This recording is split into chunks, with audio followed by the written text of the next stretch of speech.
What makes a broadhead a true hybrid broadhead? Let's talk about it.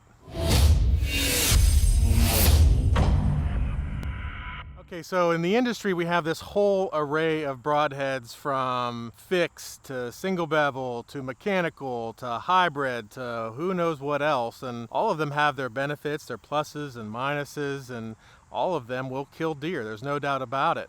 But what makes a broadhead a true hybrid broadhead? Well, in the industry today, you can define that a bunch of different ways.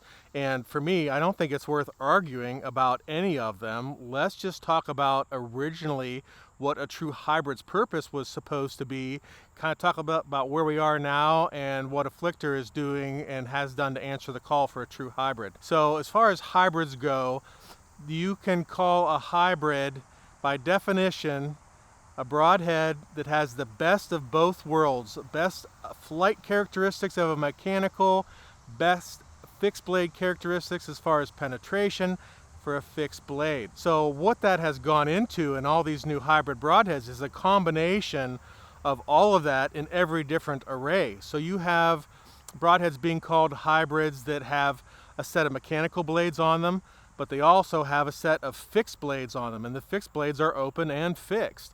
You have some that have great big rear deploying blades and small fixed blades up front, vice versa. You have some that have these blades even up into the arrow shaft that they're calling hybrid broadheads, and you can put whatever broadhead you want in front of that. For me and for us, a true hybrid is truly the benefits of the mechanical, of closed, having great accuracy in flight, and then having a broadhead that is fixed at impact. Now, I'm not putting anything to shame on anybody who wants to call their broadhead a hybrid, because typically a hybrid can be defined any way somebody wants to define it. But for this discussion, we're going to talk about getting the true best of both worlds. So for the Afflictor, when we are closed, we are 5/8. When the drive key is activated, we are now open, and on this K2 hybrid, we are 1 3/4. But when that drive key bleeder blade has come back, we have a locked fixed blade. And this is done at the moment of impact. So as this is coming back, immediately these blades are locked, and they do that before they've even gotten into the skin. They are already open and locked, a fixed blade. Closed, 5/8. So the reason a hybrid broadhead became popular was because on the fixed side, some people are having trouble getting fixed to fly, right? So we've learned in some of our other videos that that's not always necessarily the truth.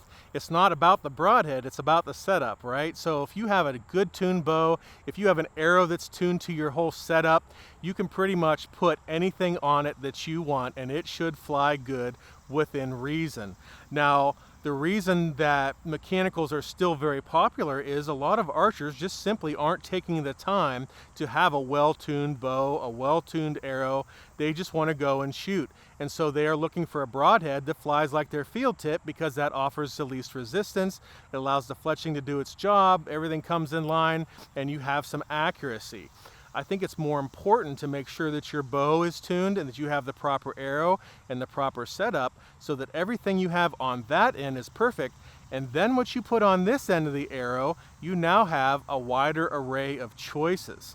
But as far as the hybrids are concerned, when you have a broadhead that has this characteristic of a mechanical closed and this characteristic of a fixed blade, then I'm talking about a true hybrid broadhead, and that's our definition when it comes to Afflictor.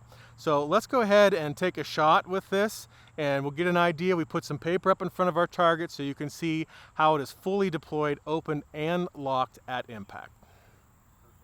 So we put the paper here so you could see what happens at impact. So at impact here, you can see we have our full 1 3/4 cut, and here is a mechanical broadhead here that we shot. And you can see what they look like when they don't open. So you have whatever diameter of that particular brand was versus a 1 3/4 locked fixed blade entrance hole.